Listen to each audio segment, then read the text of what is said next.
Deuxième partie, le chemin du yoga.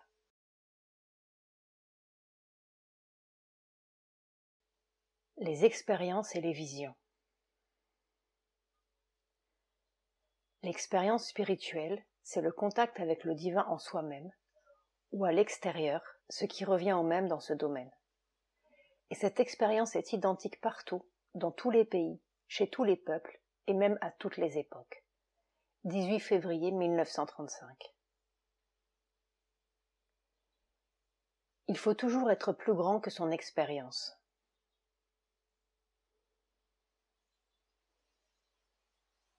Il vaut toujours mieux dominer une expérience de ce genre, plutôt que d'être dominé par elle. Je veux dire que l'expérience est en elle-même bonne et utile, mais elle doit venir quand nous voulons qu'elle vienne, et non à n'importe quel moment où elle choisit de venir. Il me semble qu'il vaut mieux permettre à cette expérience de ne venir que lorsque vous êtes tranquille chez vous ou pendant la méditation. Quand vous travaillez, il vaut toujours mieux rester pleinement conscient de votre corps et de ses gestes. L'erreur initiale a été d'espérer recommencer la même expérience que celle que tu as eue dans ta jeunesse. Dans la vie, les expériences ne se répètent pas, identiques à elles-mêmes, et si elles ne sont pas meilleures, c'est-à-dire plus hautes et plus vraies, elles deviennent nécessairement pires. Après une expérience heureuse et favorable, il aurait fallu s'élever de l'humain jusqu'au divin, sinon on risque de tomber dans l'infernal et le diabolique.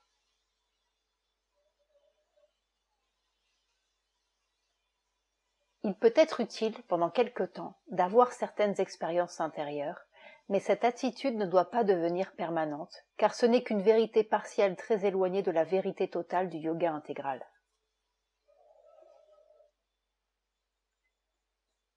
La vraie révélation est la révélation du divin.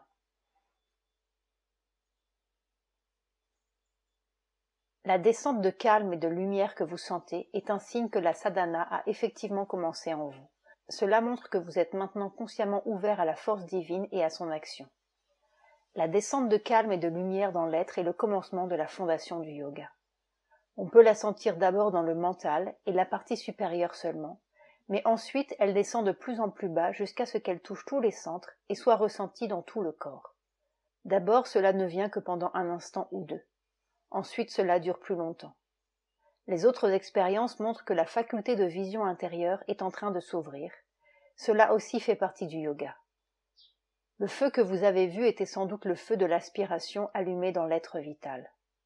Les autres choses que vous avez vues ne sont pas assez précises pour être interprétées. Continuez à progresser. Nos bénédictions et notre protection sont toujours avec vous. 11 mars 1931. La nuit dernière, alors qu'après une courte méditation j'étais sur le point de m'endormir, mon corps, du cœur jusqu'en haut, s'est rempli d'une énergie. Je n'ai rien fait, j'ai juste observé ce qui se passait. Cela n'a duré que quelques secondes. Cela m'est arrivé 2 ou 3 fois, et les autres fois cela avait duré quelques minutes. Je voudrais savoir ce que c'est. Est-ce une expérience de la Kundalini Shakti? Quelle est la meilleure attitude à adopter sous une telle pression? La meilleure attitude est d'être tranquille et calme et de laisser l'expérience suivre son cours en l'observant sans y penser. Bénédiction. 4 juillet 1939. J'ai senti une sorte de douleur, surtout dans ma poitrine, comme réaction à la descente intense de la vibration force, et j'ai eu l'impression que le corps voulait la pervertir. Pour que l'expérience ne soit pas dangereusement déformée et douloureuse, il faut garder un calme absolu. C'est seulement dans la paix et le calme que la force divine s'exprime et agit. Vous savez que depuis de nombreuses années, j'ai l'habitude de quitter mon corps physique et de partir en exploration dans mon corps subtil. Ici, le sadhak décrit diverses expériences. Je me demande si je dois poursuivre cette pratique de sortir du corps. C'est extrêmement passionnant, mais est-ce que cela fait nécessairement partie du développement yogique en vue de garder la conscience ouverte aux choses spirituelles intérieures? Il vaut beaucoup mieux cesser complètement ces expériences. Elles semblent vous emmener dans des plans indésirables et très dangereux. Elles ne sont pas du tout nécessaires à l'ouverture dans le yoga. 28 mars 1944.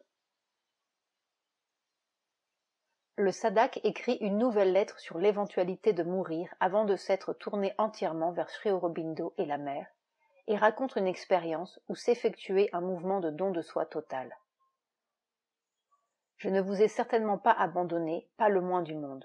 Vous êtes tout à fait capable d'atteindre la réalisation, si vous vous décidez à le faire, et l'expérience que vous relatez me paraît une promesse fiable qu'elle viendra. Quant à ce que je voulais dire dans ma dernière lettre, c'est simplement que certaines choses peuvent avoir pour effet de retarder la réalisation spirituelle et pourraient être dangereuses pour vous à d'autres égards. Cela ne veut pas dire que la réalisation ne se produira pas. 19 mai 1944. Vous avez eu l'expérience que vous décrivez alors que la force agissait principalement dans le mental, le vital, et à travers lui, le physique. Cette époque est révolue depuis longtemps.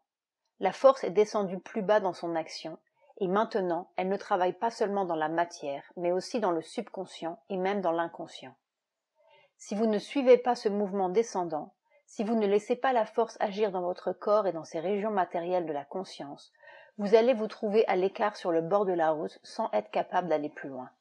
Et pour permettre à la force de travailler ainsi, une soumission dans le détail de tous les mouvements, de toutes les habitudes, de tous les goûts, de toutes les préférences, de toutes les apparentes nécessités, etc., est requise de toute urgence. Lisez soigneusement l'article de Sri Aurobindo dans le bulletin, il vous aidera à comprendre. 20 novembre 1949. Note de l'éditeur, Sri Aurobindo, La manifestation supramentale sur la Terre, chapitre 2. Parfois, quand je médite, le corps semble disparaître. Je n'ai aucune sensation physique, mais en même temps, je suis conscient de tout ce qui est autour de moi. Ma conscience n'existe plus que comme une idée dans la tête. Par moments, mon mental ne contient plus une seule pensée. Les pensées viennent en lui, mais elles ne font que passer sans créer aucune confusion. C'est un état agréable, comme prendre du repos. Mère, qu'est-ce exactement que cet état? C'est un retrait de la conscience la plus extérieure dans le Purusha, le témoin dans le physique. On y trouve en effet un grand repos. Une nuit, j'ai eu une expérience en rêve, presque une vision éveillée. J'ai vu deux êtres dont je ne distinguais pas les visages, deux hommes très grands et solidement bâtis, portant ce qui semblait être de gros manteaux de fourrure. Plus tard, j'ai pensé qu'ils portaient peut-être une grosse botte de foin sur le dos, car une lueur transparaissait de temps en temps. Ils se sont approchés de moi et m'ont regardé.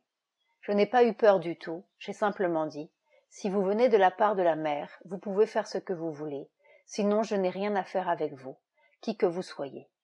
Je m'écarte fermement de votre influence, et vous ne pouvez pas toucher ne serait-ce qu'un de mes cheveux. » Après quoi je me suis mis tranquillement à prononcer ton nom, et je me suis retiré en moi-même, tout en les regardant agir. Ils ont échangé quelques paroles. Je les soupçonne d'avoir souri à mes remarques. Ensuite, ils ont tiré de derrière leur dos quelque chose qui luisait à la lumière. Mais les autres détails, je n'ai pas pu les suivre clairement. Ensuite, ils ont quitté lentement ma chambre et je me suis réveillée complètement. Voilà, je suis curieux de savoir qui ils étaient. Ils ressemblaient presque à des jumeaux montés sur des chevaux. Dans des cas de ce genre, quelle attitude faut-il prendre? Il ne faut pas avoir peur, c'est évident, mais y a-t-il une manière particulière de développer une sorte de sensibilité occulte pour discerner la vraie nature de la force et de l'être incarné dans ce corps? Votre attitude était tout à fait juste, la meilleure que l'on puisse avoir en l'occurrence. C'étaient sans doute les Ashwins, les cavaliers jumeaux, ceux qui guérissent. 18 février 1952.